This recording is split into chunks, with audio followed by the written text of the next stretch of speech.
And we're live. Hello. Awesome. Hi, everybody.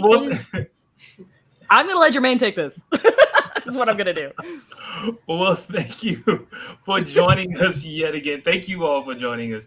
Today, we're going to be recapping Star Trek Strange New Worlds, Breaking the Rules. Specifically, Spock and crew must rescue La'an and discover a plot to lunge the Federation and Klingons back in the war. Number one is seeking counsel to represent her. Dr. Mbinga suffers from the recent war with the Klingons. Spock is sensing feelings that he cannot comprehend. The Federation prepares for war with the Gorn. The Enterprise gains a new chief engineer by the name of Pelia, played by Carol Kane. And we're back at it. Awesome. Are we gonna do? Awesome. Are we gonna do footage or no? That's a nice short recap. I like that. Do you want to do a longer one? Nah. No. No. Just zip Okay. through it. All right. Let's go to the intro. Like,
All right.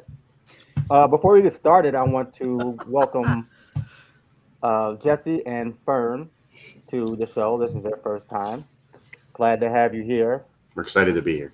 You looks like you understood the homework. right. They are showing the rest of us up. Right. 100%. It's okay. It's okay. Yeah.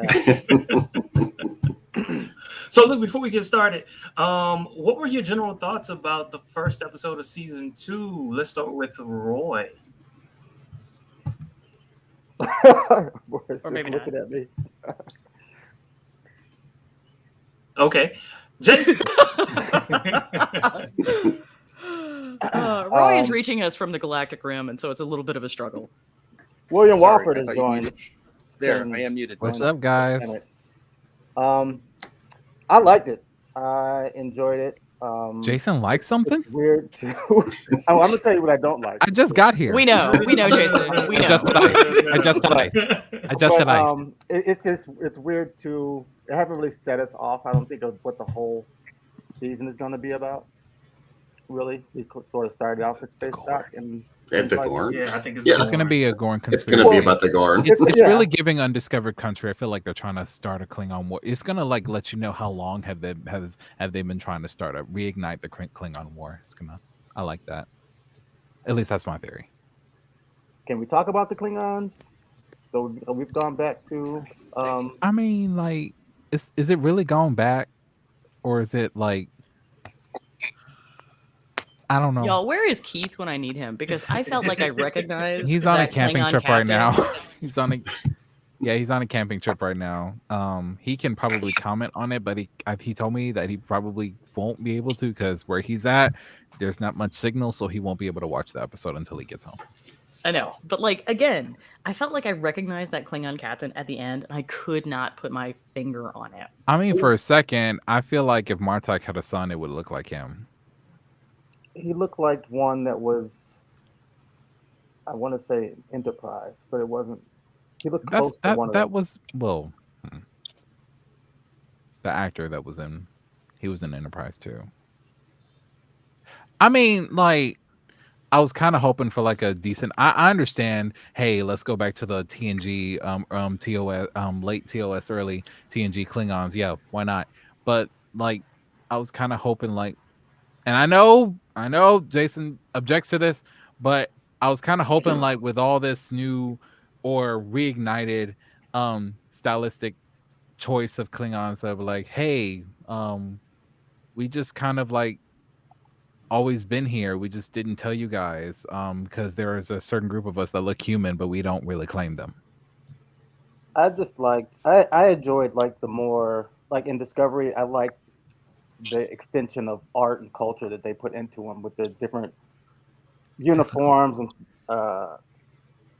different dress, different color skin, different. They look like lizards. Well, they're aliens. Yeah, they did look like lizards. I'll be You honest forget with that you. they are aliens. Yeah, but I think Jason's got a really good point, right? Alienophobic. Like, If Geico had a planet, oh my God, They- you they went all there. said You said that out loud. I did. Awesome. I did. Awesome.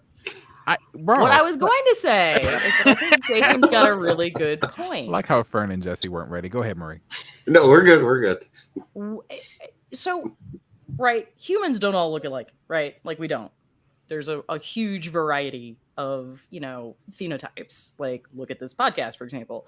So why did the Klingons have to be this one solid, homogenous whole? And so we finally got a little bit of exploration of what that might look like if they weren't in Discovery. And I did dig that. Mm-hmm.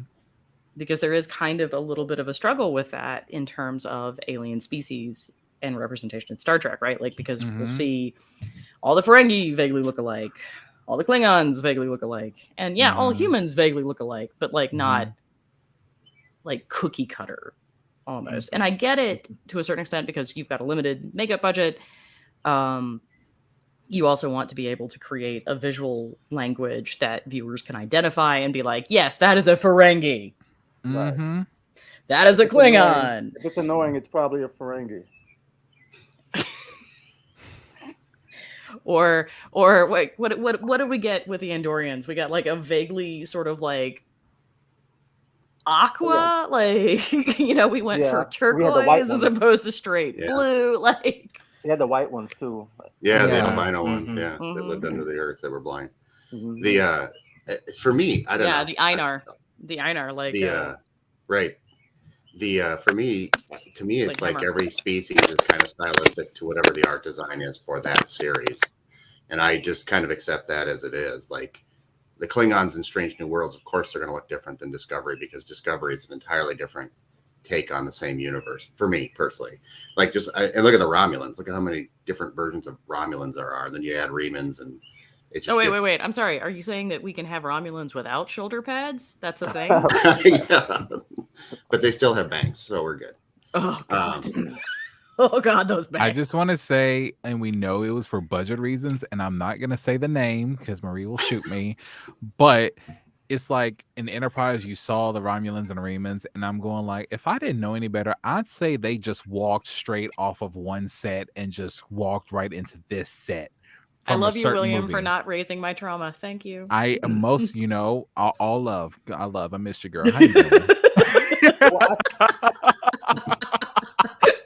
Hey. For Fern and Jesse, I have a real hate on for the last TNG movie, like a real hate on. Oh, I thought she hated number 5. No, she hates. Is that 9 or 10 or 11? It doesn't even matter. Like we all know what film we're talking about. We all know. I love to hate 5. And I think it's really about how I can say it. So back to the first episode. Jermaine's like, and now we're going to bring the class back to topic. Okay, Jermaine. Wait, what was Jesse just saying? Because I was it's the school teacher for me. I'm sorry, Jesse. Go ahead. Oh no, I was just saying. To me, like the different looks of the different aliens, all are based on the series. So Klingons in Deep Space Nine are going to look different than the ones in Discovery. I mean, I don't have a problem with the art department or the stylized versions of each kind in each series relative to the series. That's like, that doesn't stylistically and artistically, it doesn't bother me that they look slightly different. I feel like, and again, I guess that's not what I'm saying though. What I'm saying is I'm looking for disparity of phenotypes within each art design, right? Like, because again, we're creating a living, breathing world. And that's one of the great things about Star Trek, I think, that there is this awareness of the fact that we are dealing with canon. We are dealing with a huge amount of canon as it happens.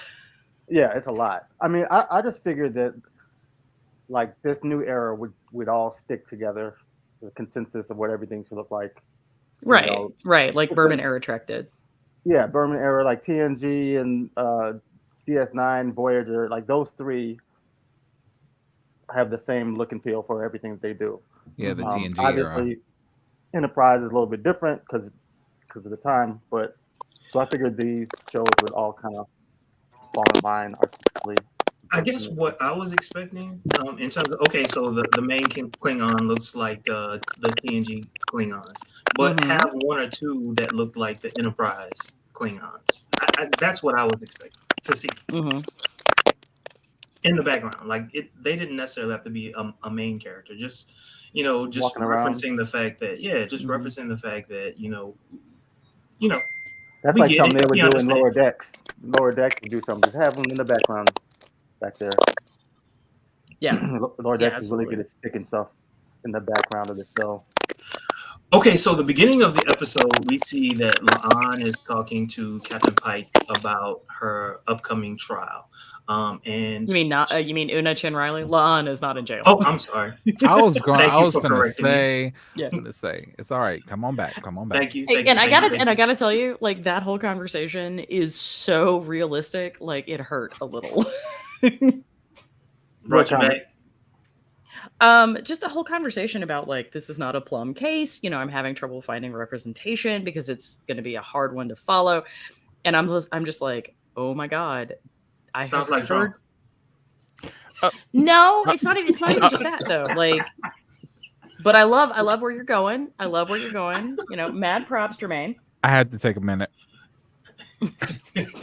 But I've actually heard this on both ends. I've heard this from potential clients saying, like I have trouble finding an attorney because like it's going to be a complicated case. And I've heard attorneys say, I don't want to take this one because it's not going to be easy and it's going to require a lot of effort on my part and it's going to be very expensive for the client. I mean, there's a tension there.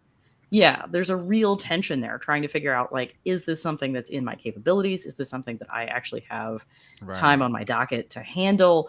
Right. Before everybody goes on, oh, lawyers are terrible. No, that's not entirely it.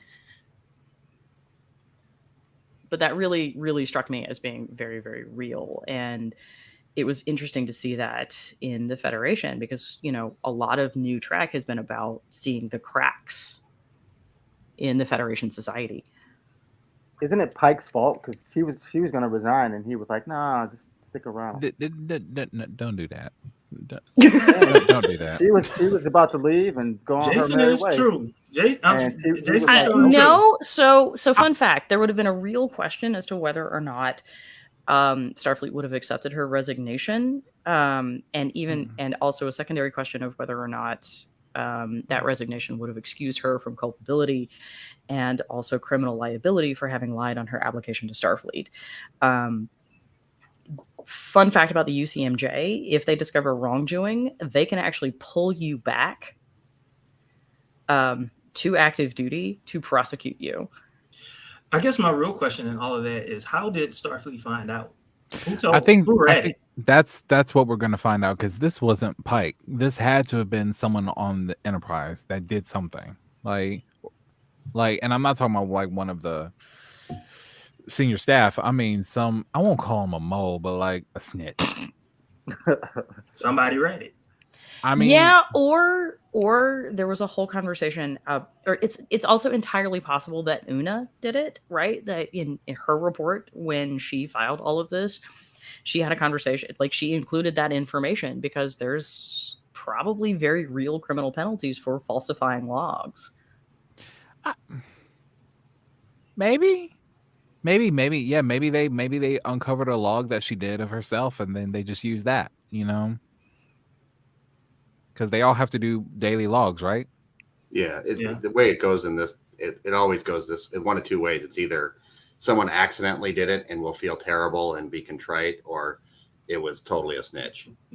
It's Or I mean, it's a situation where, like, you know, we saw this in that new Trek movie that I don't like either, called Into Darkness. Like that initial conversation where with that movie, so many things, so many things, from It trutherism was the to wrong movie like, to remake. oh god, it was just. I still like it though. I'm sorry, Fern. Don't watch. I'm gonna drink more bourbon. It's all right. Yo, really? Okay, anyway, I'm sorry. Go ahead. So later in the episode, not that much later, La'an sends a distress call to the Enterprise. While the Enterprise is in space dock, right? They're in space dock. They're getting retrofitted, updates, all that other good stuff. Pike tells Spock that he's going to be in charge. Spock is very reluctant to do it. And then why is he laughing? Why is that kid laughing? No, because thank you for calling me a kid. But no, I'm sorry. I want the ship to go now. Like, here's the thing. I'm sorry. Real quick, 10 seconds. I literally just muted I muted because I knew when it was coming. And have you ever seen a scene that was just so awkward you couldn't bear to just like no? But it was funny because it was awkward. They wanted mad props to Ethan Peck on this one. I mean, mad props, brother. Fine, but that was the most. My spine shivered. Like, that's not the reason I want my spine to shiver for Ethan Peck. William. Right. So you think Fern is 14? I'm sorry.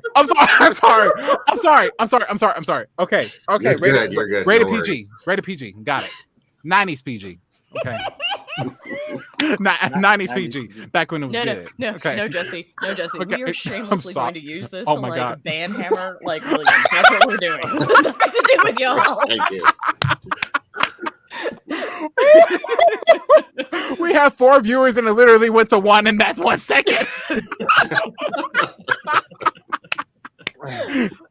Well done, William. Once again. Okay, I'm sorry.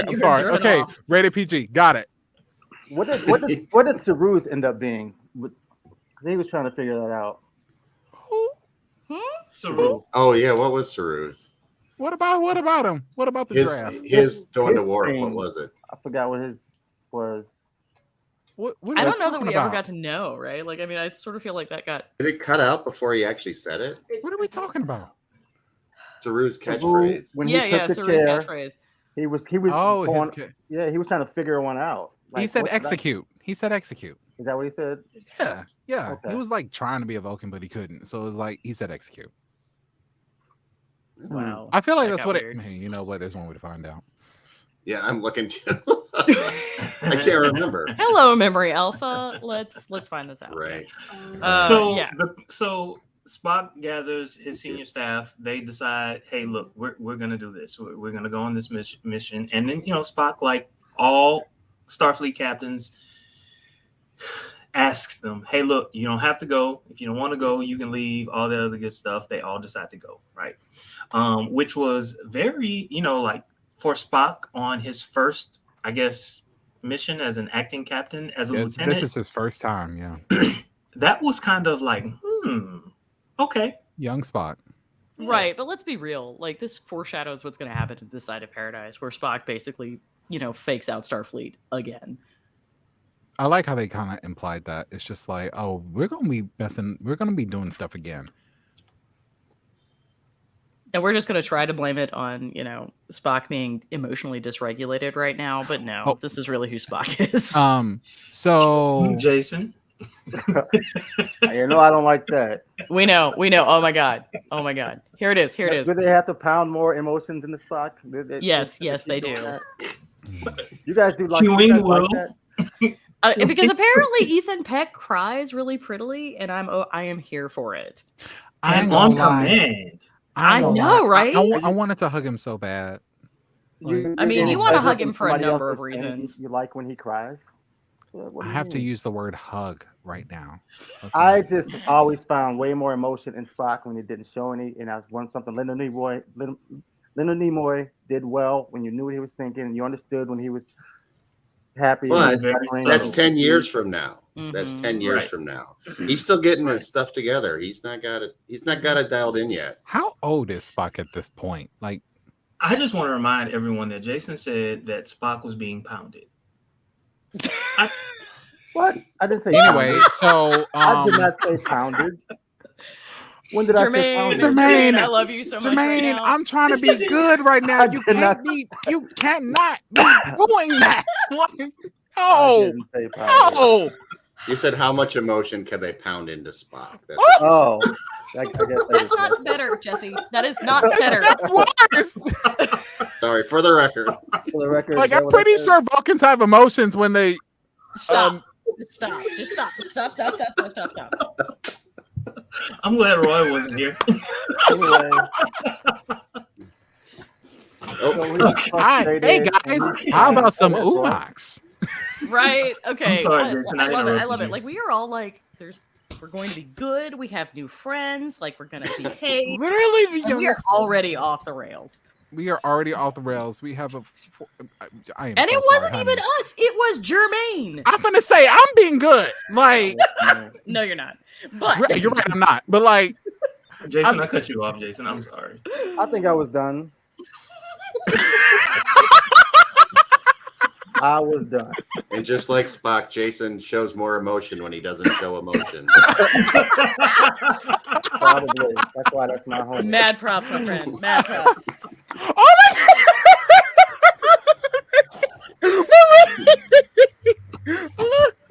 What's that?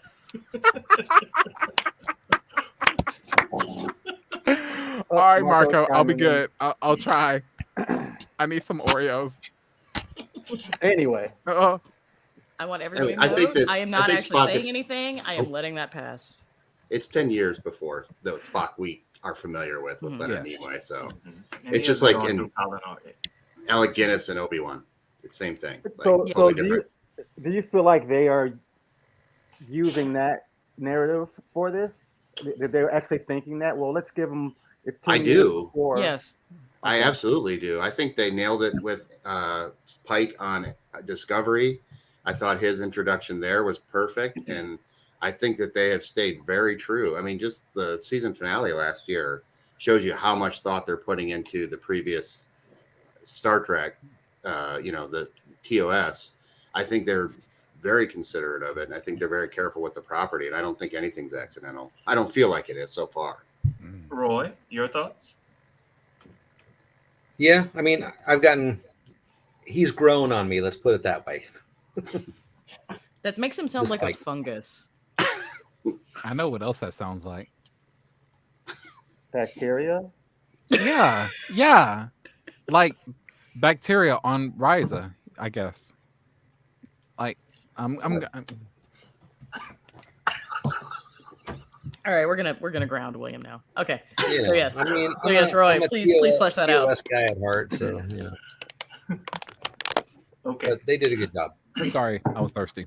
I thought Roy was going to say something really profound. So we all see. Well, I think we saw it on the previews as well, though. Nurse Chapel and Spock having a love affair this season. That's what I thought. I don't know that it's going to be a love affair. I don't think so I feel either. like it's really going to be this kind of emotional situation. Is it cheating if they're like emotionally intimate? Mm, And I think that's a question we're Yeah. going to have to answer throughout the rest You of the have to series. answer very careful now, Jason. I said If yes. you are Yes. emotionally, you're not kissing, you're not holding hands, you're not doing nothing. But if you are emotionally intimate, is that considered cheating? I think most people I would think agree so that it is. because emotional intimacy requires your effort and your brain power and so you're gonna have that person is occupying part of your brain more than this other person's occupying it. So it shouldn't go down like that. It's actually probably worse. Worse. Yeah. I think it's Yeah. worse. Right, because emotions have I was gonna say emotions have a long lasting effect than the physical. The physical is like icing on the cake. Like I think that depends on the person. People just like I okay. Hmm. Interesting. I think So that it depends on could- the person. So like what is an example of it going like the other way around? Like they could start.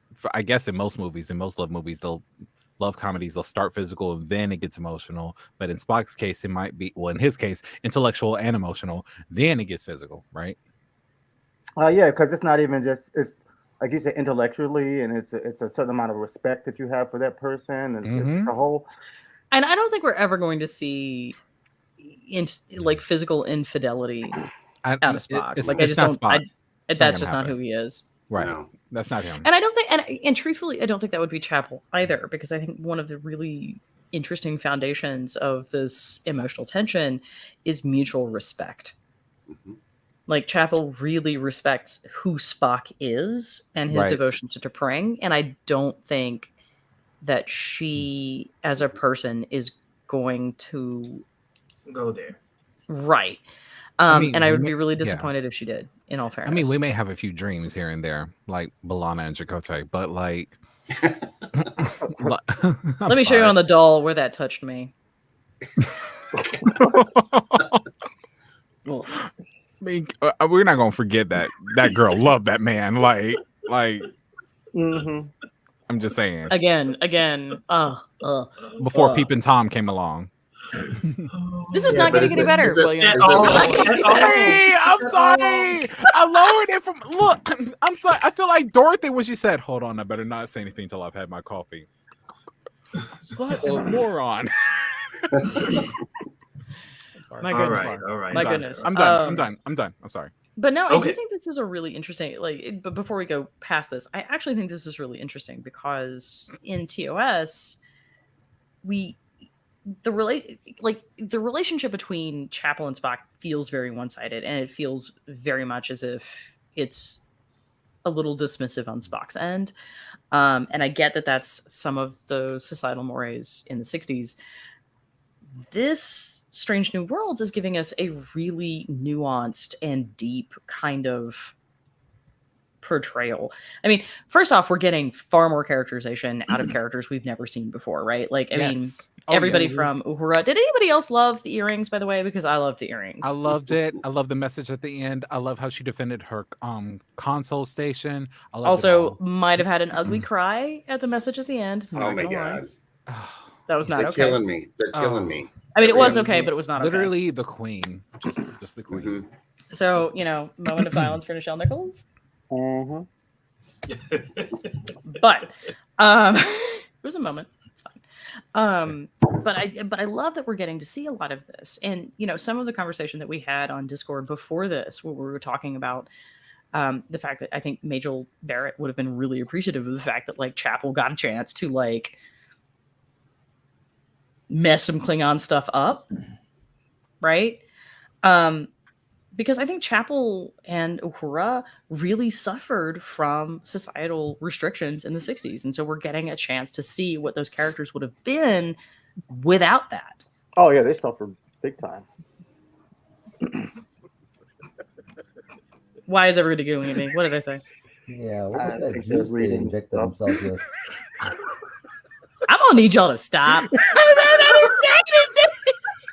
You like those little bad kids in classes. Just back there laughing. You gotta turn around and stop writing on the board. Oh my god! I just read the notes. Roy, you're grounded. Roy started it. Roy, you are grounded. And y'all thought it was me. No, but you back there snickering. I didn't know. No. But you know what, Marie? Back to your point. I'm over here trying to be serious and stuff. Like, come on. I gotta mute myself. I'm sorry. It could have been construed, depending on when you started watching Star Trek. It could have been construed as, "Oh my God, this happened to someone under my command," right? And I'm feeling emotional about that. We, as current viewers, we're looking at it like, nah, you might actually have real feelings for her. So it doesn't betray what someone who's used to watching TOS would believe. Do you see where I'm going with it? I sort of do, and I kind of want to ask Jesse and Fern about it, because I mean, Fern especially doesn't have the history that the rest of us do. Yeah, new perspective, Generation Z. I'm here for it. Well, let's see. I don't know. I feel What- like Go on. okay. Specifically between Spock and Nurse Chapel, I feel like at this point, if they are going in the direction of like an emotional connection that could be seen as an affair, it's more right now. It's just an understanding of each other, like their positions.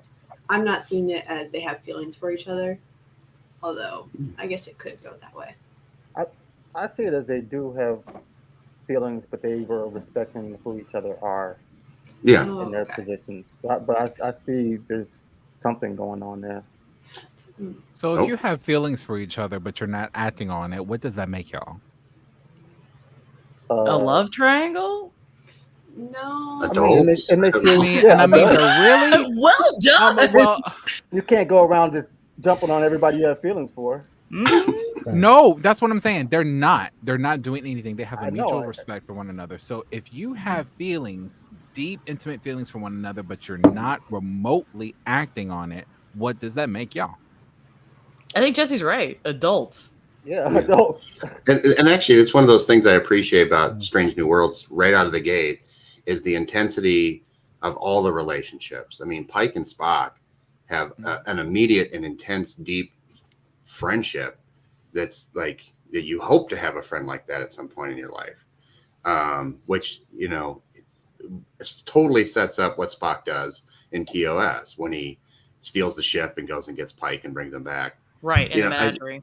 Right, exactly. Like it, I just think that if you look at all their, one thing that the show really nailed right out of the gate was the friendships of everybody, like from, you know, the pilot to the engineer, like everybody is there and has each other's back. The thing I really like about it beyond that is it shows how professional this Starfleet makes them and how, you know, what they all are trained military professionals. So Nurse Chapel knowing how to kick some ass makes sense. The doctor knowing how to do it, you know? So I think I agree. I don't remember exactly who said it, but it really just takes what was there in the initial in TOS and expounds on it in a way that makes sense to us, like in a contemporary audience.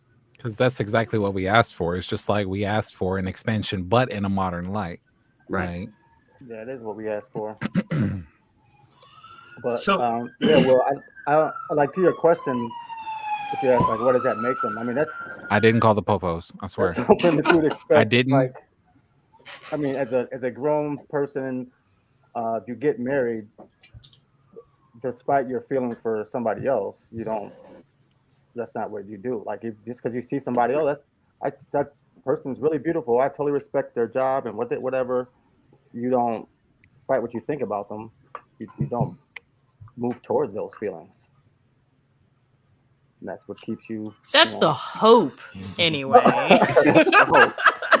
Well, I stand by that. Speaking of feelings, and especially since Jason just ended his. Okay. Is that, Bad boys. If you get us in trouble on YouTube Yeah, I for think copyright so. infringement, I think so. Yeah. Look, YouTube, it wasn't on purpose. Have to cut that out now. wow. I'm so proud of us. Speaking of feelings, Will, are you hopped up on goofballs? Man, you know, I'll tell you after the show. How Speaking about of that? feelings, Jermaine, please save us. so Spock goes to see Dr. Mbinga. Spock is feeling stressed. Mbinga says, I'm going to give you an earth remedy. You should learn, or you should play music. This is good. Now we get to see how he, took up the lyre. Yeah. Yeah, because he played that in the original. I was trying to show. think. I was trying to think of a Pick it up. Vulcan name for violin, and then I just said, "Oh, it's a violin because it has a V in front of it." And then in walks Nurse Chapel. and his stress levels go sky high. I mean, like you. Look, if numbers don't Nurse lie. Chapel walks on screen and my stress levels go high, Yeah. but like that Well, has nothing what's to do up with with it. Mbinga I'm just just totally saying, blowing that like- out of the water, like, and he just totally told on Spock, like, man, when you walked in the door, he went whoop, The level. There's the level. Our children here on this show. Our children here on this show. Hey, I was talking about the level. You know what? You're gonna make her ignite in cancellation protocol. Don't do that. Anyway. Like, well, they're gonna cut the show anyway because you put it on copyrighted material. Material. Okay, Medea. All right. So copyrighted material. In all fairness, I think Jason, what are you? Jermaine, what are you hopping on over there? All right. So in all fairness, like I think this is actually one of those visual moments that kind of undercuts like Fern's assertion that it's not an emotional connection. Sorry, Fern. Because I think they're trying really hard to imply that there is some sort of emotional connection, with respect to physiological changes in Spock when Chapel walks in. And it's a gag, but it's not. And what I love about it is it's a gag that we laugh at the very beginning. And then we move toward the end of the episode where he's trying to save her. And then we realize that there is actually something significant there. Yeah. Because he thinks he just killed her. No, he does think he just killed her. Well, he does think that, yeah. Yeah, he does.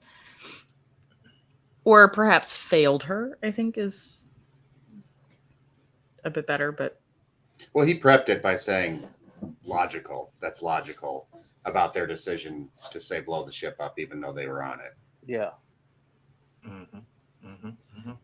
Okay, so it got kind of deep. So going obviously that can't be true. This is Trekker's Delight.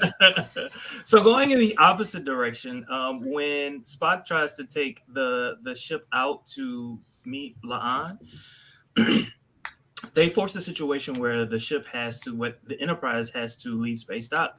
But in walks Pelia, and oh my gosh, did not fail to impress. All I asked for the past 3 months was I need to see one conversation between her and Spock, and that was the first conversation. And I lived for it. I lived for every minute of it. But can someone clarify something for me? I know she's not a Lorian, but I think they kind of gravitated towards that. What species is she? She's a lanthanite. And what's a lanthanite? Are they cousins? Well, we don't know. Actually, I think it's the first appearance of a lanthanite. It is. This is the first appearance of a lanthanite. This is going to be a new species for this season of Strange New Worlds. Okay, a lanthanite, and they have been here on Earth for however many thousands of years. They have been living alongside us. They are apparently an extraordinarily long-lived species. That explains and that's all we know right now. That explains a lot of Earth's mythologies and stuff. So that is, I mean, I don't know. Maybe she's a vampire. Who knows? Hey, wouldn't surprise me. Kind of like, and I really love that we now have this Amanda Grayson connection. By the way, yes, that's what I loved that, and just the way in which she introduced it. She said, "When I came out, I was like, hold up, wait a minute." I knew. I thought of you actually when she said that. I ain't gonna lie. I tilted my head. I said, I would have thought. Now, I knew what she meant, right? But at the same time, Spidey senses were like, I would have thought she would have came out earlier than that. I mean, that couldn't have been that long ago, right? I mean, and she's been apparently tooling around Earth for hundreds of years. And she said when she's was first contact. What year is that? Anybody? This is where we need Keith. Oh, this is where we need. Look, we're gonna find out more about her in this. This is a 10 episode, or is it it's another 10? I think it's 10. Yeah. Mm-hmm. Okay, of course. They take that away from us. They could at least make each one an hour long. I don't know. I'm really excited to see what they're gonna do with Pelia, actually. Yeah. And and I loved like this vaguely kind of just on the edge of creepy excitement she had going. I mean, she said, "I'm bored." I'm sitting there going like, you know what? I believe you, because that's an honest answer. That is an honest answer because you're not gonna hold anything back. I like your character already because most of the time character development comes from long, heartbroken secrets that we don't find out until over halfway through the season. Girlfriend, she was just like, I'm bored and I want to get on the ship. Y'all look like y'all have fun. I'm going like, see, I'm here for this. First Contact is 2063. You lying. So that's like you lying. Stop. Oh, First Contact. I thought you meant with the species. No, First Contact when the Vulcans came down. Okay, yes. 2063. So I'm just wondering why it took her close to 200 years to tell anybody she was an alien. Well, I mean, the Vulcans were on Earth. The Vulcans were on Earth 100 years before that. Like, Guinan was also rocking it. Yeah, she was rocking it 200 years before that. So it's like, yeah. I mean, but also let's have a conversation about like how well we as a species deal with change. Right. Which change? Like we went through all that change. Enterprise. It had the old what is it? The Aborigines in Australia didn't get the vote until the 60s. Oh, yeah. So, also a little bit later in the show, Dr. M'Benga and Nurse Chapel are talking. This is after they discover the Federation ship that the Klingons and ex-Starfleet officers are building together. So they're in, I guess, their sick bay. They're in their sick bay, and then they're realizing, hey, we've got to do something about this. And there's a conversation that occurs between Nurse Chapel and Dr. M'Benga. And it's alluding to the Klingon War that was had, and they make a decision. And in the decision that they make, they decide that they're going to use some type of, I don't know what it's called. Does anyone know what it's called? We're going to call it Federation Super Soldier Drug. I mean, yes, but I was hoping, this is the part where I was hoping that they would expand on this vial, because it's like, if you really think about it, it could be, except for humans, because they, Phlox found the cure, it could be the same vial that the Klingons were using to genetically modify them to become genetically enhanced. So no, I legit think that that's not the illusion that they're making. I actually think that Jermaine has hit on the correct word, because I don't think it's an accident that the color is green. Oh, yeah. Because I think they're talking to a visual language that we would all recognize. And so like and we do, right? Like, I mean, we do have a shared cultural heritage that involves the Hulk, who is what color? Green. The yeah. green one's green. Super green. That one, and So I think that's literally the conversation. Now, admittedly, and I don't even know if we can say this on YouTube or not, but I mean, we do know of certain chemical substances that make you less cognizant to pain, and that actually has ramifications for law enforcement. I'm kind of oblivious to that, actually. Like, it's PCP, man. What? I was trying not to say it. PCP? Yeah. What's that? Yeah, no, we can't talk about that. We can't? No, we're not. We're not going to talk about it. But I will explain it to you in a call. I promise. I thought PCP like personal care physician or something like that. I thought here's the thing. I'm actually serious. Like, I don't know that. Okay, I'm sorry. Okay, I really don't. Go look I up will Rodney call King. you later, William. Okay. Go look up Rodney King. Rodney King. And come back when you're done. Okay. Y'all are killing me here. He's looking it up right now. God. He took himself out. Anyway, so Starfleet sanctioned chemical. Mm-hmm. I don't think it's sanctioned. And we know. Well, no. We know, actually. Well, not necessarily So that's Starfleet what sanctioned, but we PCP know is. that Terrans had developed some sort of super soldier serum, because we actually saw that. Why does in it say Encounter urine? at Farpoint. What? It says right under here that the excretion is urine. Marie, please continue. Whatever. Right. So, like, we actually have that whole conversation that Q has with Picard about, here is a super soldier from, I don't even remember. They injected themselves with Klingon urine? I'm going to need you to stop talking now. Okay. What are you talking about? Just stop. Just stop. Yeah. So yeah. Also, so we know there's a history of it, and so I wonder if maybe during the Klingon War there was actually some sort of development for an additional, I don't know, maybe it's an adrenaline substance. I don't know. But the fact that, Joseph Mabenga has been carrying this around just sort of points to the level of trauma that he's experienced. Not one, but two vials. Right? I have a question. What was Mabenga's history with the Klingon War? Because it's kind of on par to what don't know. It sounds like Miles O'Brien. First of all, he's a doctor. He's a medical doctor. I assume that there's a lot of Thanks, Marco. No, Marco, you are wrong. Thank you.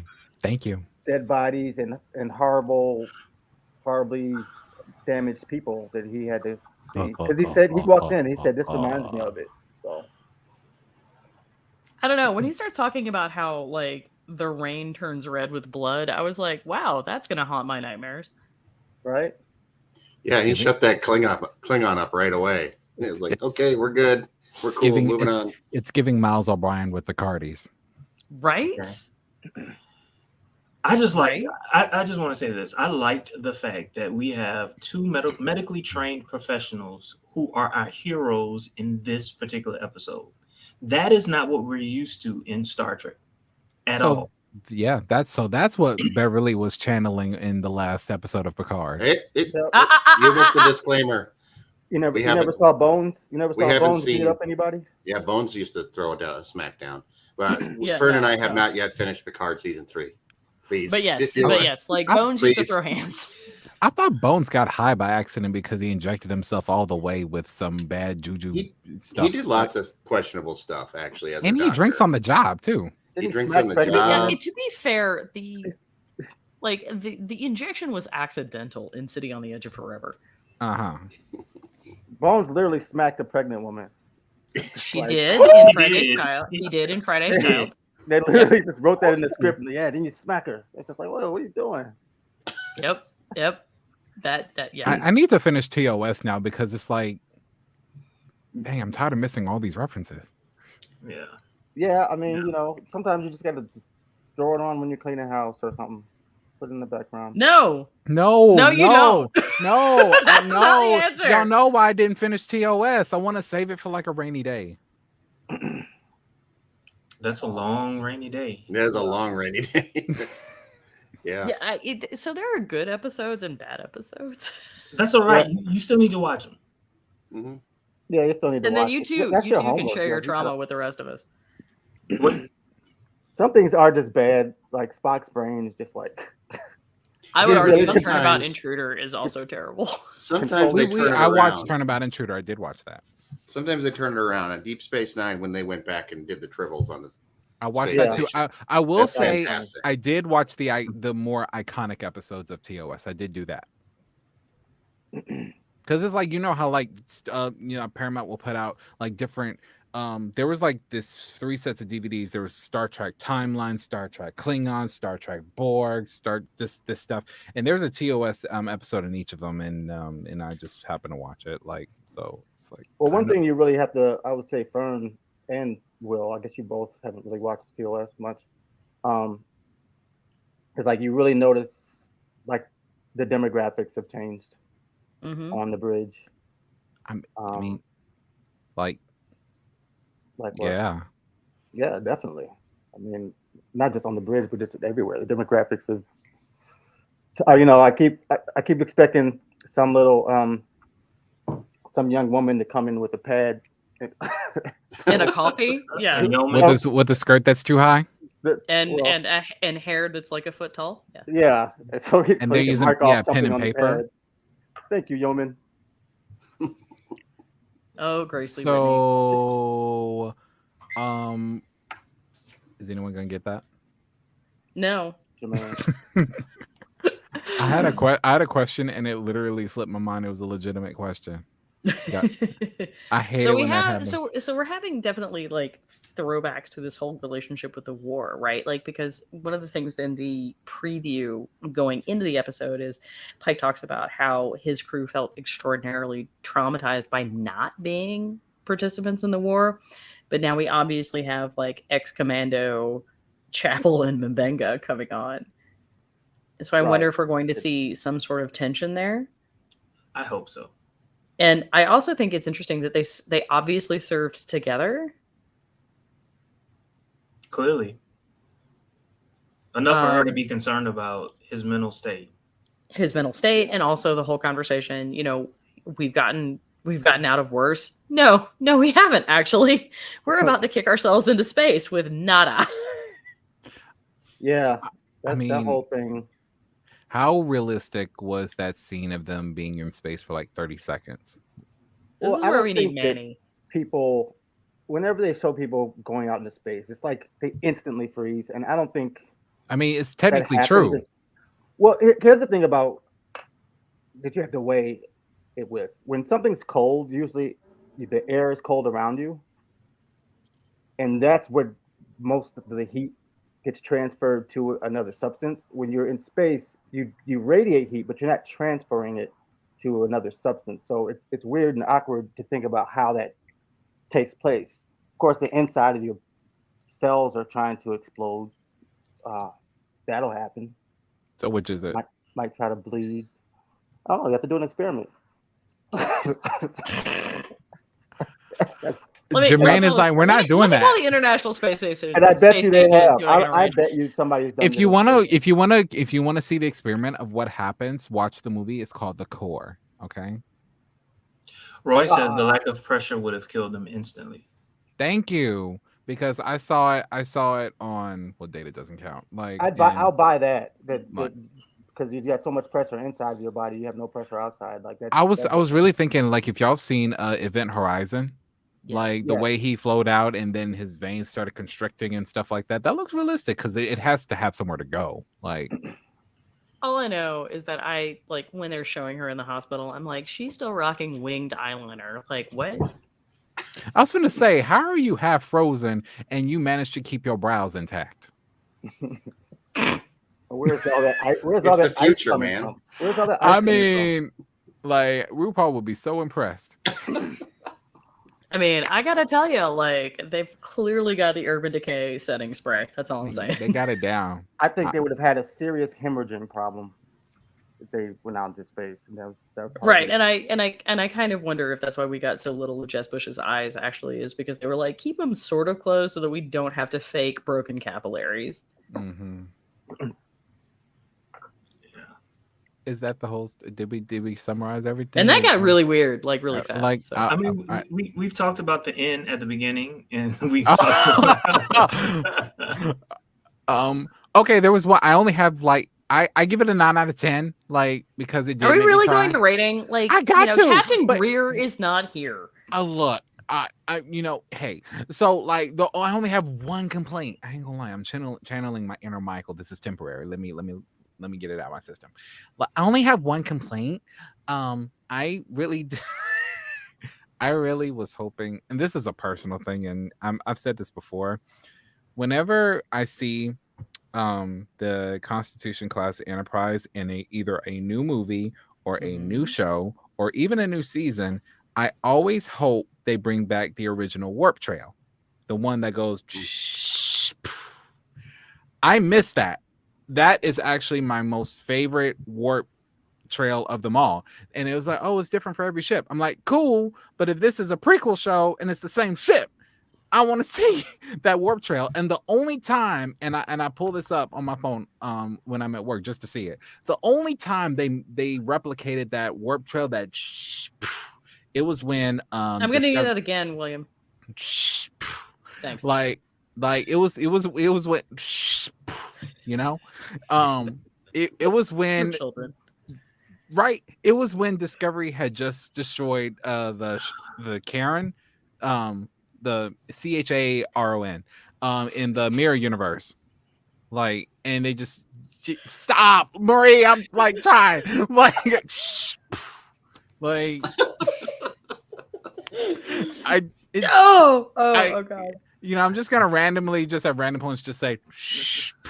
No, I'm still on like the Karen thing because like Chapel's haircut is very close. No, Cap. but yeah. So it's like y'all remember when they destroyed that space station in the mirror universe, and when they took off, like you saw it, there it was. I was like, if y'all can do that, give it to the original ship. But that's just me. Mm-hmm. So I looked up and it says it takes about 90 seconds to die in space. That's what I saw. Yeah. Did anyone die in space yet that we know of? No. Then how do they know? I'm pretty sure there's a couple dogs that came up missing. That Russian dog, yeah. Oh. And that got really awful. We have, well, pretty sure they've done that but the experiment. thing about it is like, do we like she didn't die of exposure per se. Who did that? The dog. Oh, there was an actual dog. Yeah, and it's really terrible because they actually released not too long ago additional information that the Russians had about the dog, because there was never a plan to bring the dog back. Yeah, no, it's really depressing, and I don't recommend Googling it. So, Fern, Jesse, about this particular episode. What do you think? What did you think of the episode? Yes, young Padawan. Out of 10. I thought they were going south. I thought it was going to be a lot sadder than it was, because they like to do that every episode. At least in the first season, I was crying aggressively every time. But no, I was actually very happy with this episode. I'm glad we got to see Spock, starting to take leadership. And with the emotions, it's not quite in his character, but I see what they're doing at least. I thought it was pretty good, though. I'm gonna need to know how often you were crying aggressively, though. Like, I'm really intrigued now. Are you crying as often as Michael Burnham cries, or no? Oh, hey, y'all leave Michael out of this. Yeah, I love Michael Burnham, but because I have to admit, like, when the kid died, like in that terrible episode, I was aggressively crying. That was brutal. Oh, the kid! Oh my god! It's when they catch you off guard with like that moment between Pike and Spock where he says, "You're a good friend" or whatever, and they had that exchange. Oh man, that was brutal. Right? That was brutal. Oh. It's because it's not that you're aggressively crying at something in particular. It's just like they get you, like you're not expecting it, and all of a sudden there's this deeply emotional thing, and you're like, "Damn it!" And Chapel and Spock, when they're on the planet, I don't even remember what the hell they were talking about. And she said something to him, and it caught him off guard, and we were like, "Oh, I don't know." Oh, Hammer's like alien dive. That got me. I got one question for everyone, just out of curiosity. What would be your catchphrase? Oh, let's do it. That's not bad. That's not bad. Okay. Fern, Jesse. Oh boy, I got to think about it for a second. I need my own episode in my own personal crisis before I get to that. Own personal crisis. Personal crisis. I love it. Personal crisis. Yes. Own personal crisis. You have internalized what Starfleet is. Literally, go on TikTok and just look up "own personal crisis." I promise. Like. I got you. Okay. Cool. I was waiting for Spock. Not TikTok. TikTok's bad. Yeah, that's why I said "own personal crisis." Okay. I kept waiting for Spock to go into his own little hole of what do I say, but he never did. So I think I'd go with. I think there was a whole lot of what do I say in the I would like the ship to go now. Marie, what would you say? I think I would freak everybody out, and I would just say, "What are you waiting for?" That would be honestly, that sounds like a legitimate thing, though. Like I'm kind of torn. Like I'm kind of torn between let's do it and then like allons-y. Allons-y, yeah. Allons-y. Well, people have to speak French to know that. Well, yeah. Or watch. It's better accent than Jean-Luc's. Yes, yes, it is. And every freaking time. Okay, all right. This is not a spoiler for Picard at all, but every time that man speaks French, I want to cry. Yeah, it's pretty bad. It's horrible. Yeah, Roy says, and his grammar is heinous. I think he knows that by this point. Yeah, he's just cashing the check at that point. He's like, Yeah. "Hell with it, I'm He's like- whatever." Roy- French enough. Roy literally French just enough. said. Roy literally just said it's the pedal on the right. Thank you, Picard Bruce does that Greenwood. that whole scene where he's just a Frenchman with the eye patch. It's so bad. It's terrible. I'm trying to really think of one. I mean, and I get it. Like, I'm not a native French I mean, speaker, but I lived there, and so it's just like one of those where I listen to it, and I'm just like, I want to apologize for every English speaking person and be like, no, it doesn't always sound like that. I promise. Well, what was Kirk's, by the way? Engage. No, that was Picard. Mm-mm. He didn't say it? Yeah, Kirk didn't really have one. He always said like warp factor 7 or something like that. Yeah, Right, but because but he that's didn't like engage. the speed command. Right. But he didn't have a So he command didn't to really go. have a thing? Mm-mm. Sometimes he would. He did this a lot. Take us out. I mean, besides second star to the right and straight on till morning, or let's see what's out there. I mean, all of those were like not really catchphrases. They were no, just no, kind no. of like movie. No, she said, endings. "Let's see what she's got." Yeah, those are movie edits.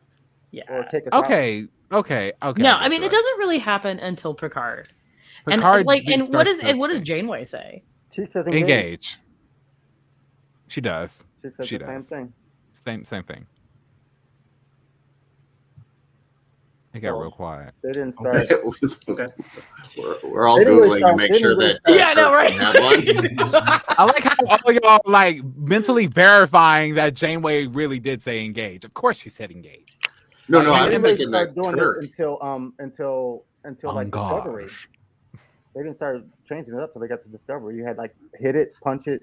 Mm-hmm. No, I mean they changed it in the 2009 reboot, like when Pike said punch Yeah, it. punch it. Oh, yeah, that was Pike that said punch it. Yeah, so he kind of like started like the trend of different catchphrases.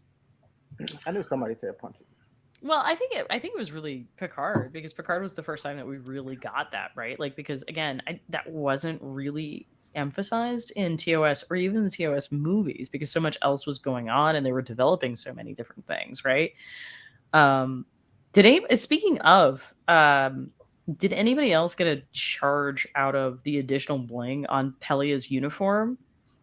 Because that very much reminded me of some of like the Commandant. The additional what?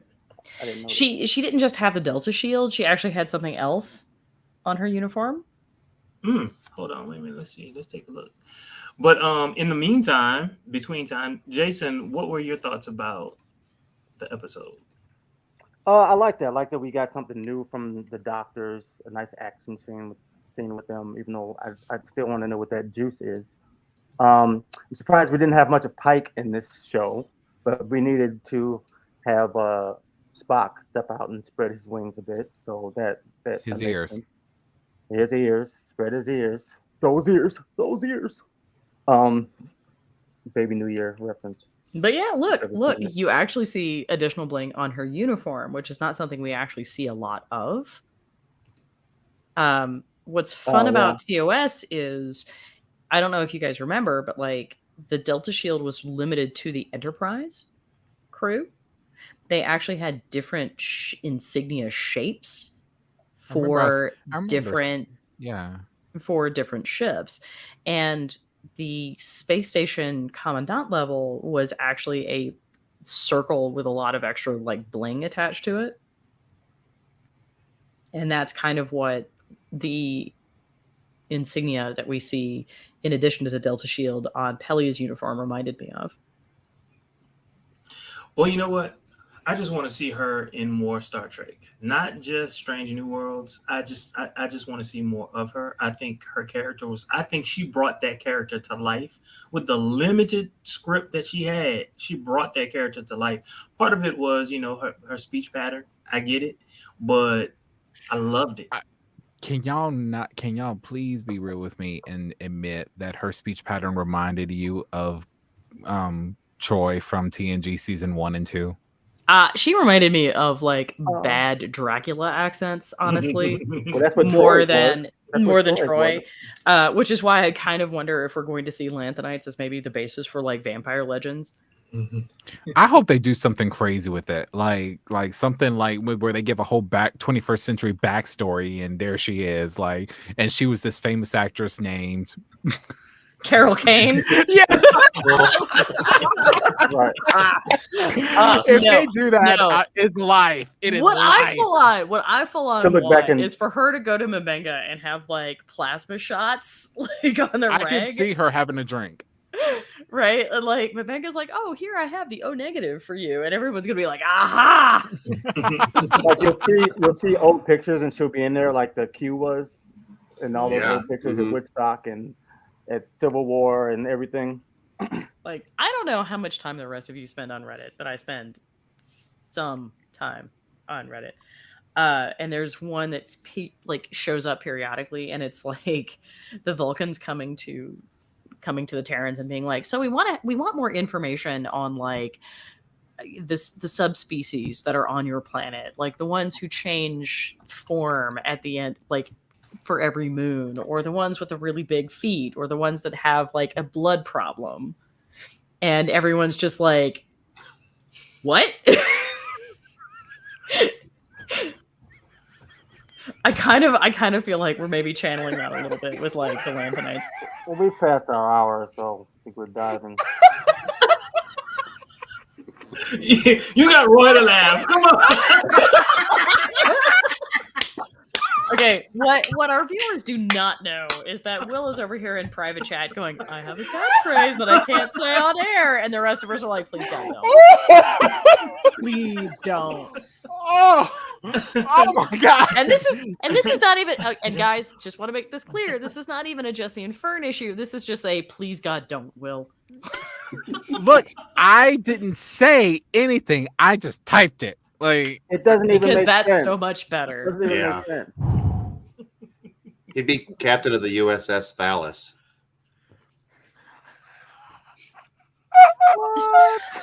So,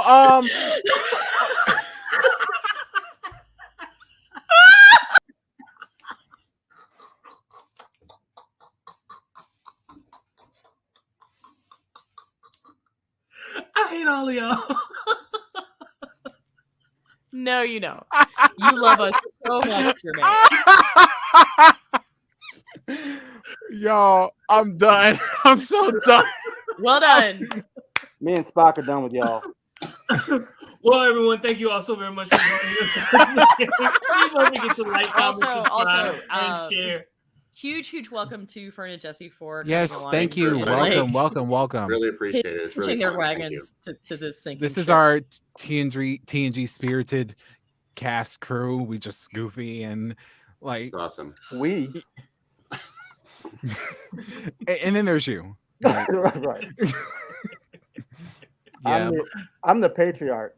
Yeah, you were the straight man today. you are. I don't know. I don't know if I'm older than Roy. What I meant was, Marie, I didn't say that. Giving jokes today. Marie, I did not say that. Normally, Jason gives nothing but jokes, and he I gave just some kinda, jokes. Yeah, you did early on. No. Will Jason's had me. always a straight man. Do you guys remember when he was just like when he caught me red, like flat-footed? Is Roy bored? No, Roy is judging us for our lack of emotional maturity. That's what that is. Again, thank you all so very much for joining us. Please don't forget to like, comment, subscribe, and share. Don't forget to hit on the notification button because you want to know when we're on live. Okay? All right. See you all. Have a great one. Yeah. Let's find that outro. I can't find it. Hit it. Hit it. Engage it. Whatever it is. Punch it.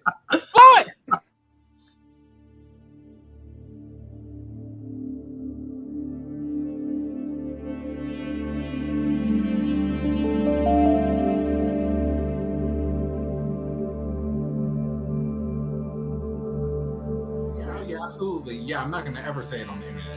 Yeah, never. yeah. Oh my god. I'm sorry. Wait. There was a shadow of a church. Okay. What? William has questionable ideas about what he puts. William has questionable ideas about what he puts on the internet. Oh, I remember that episode. Uh-huh. I remember that episode. Yeah.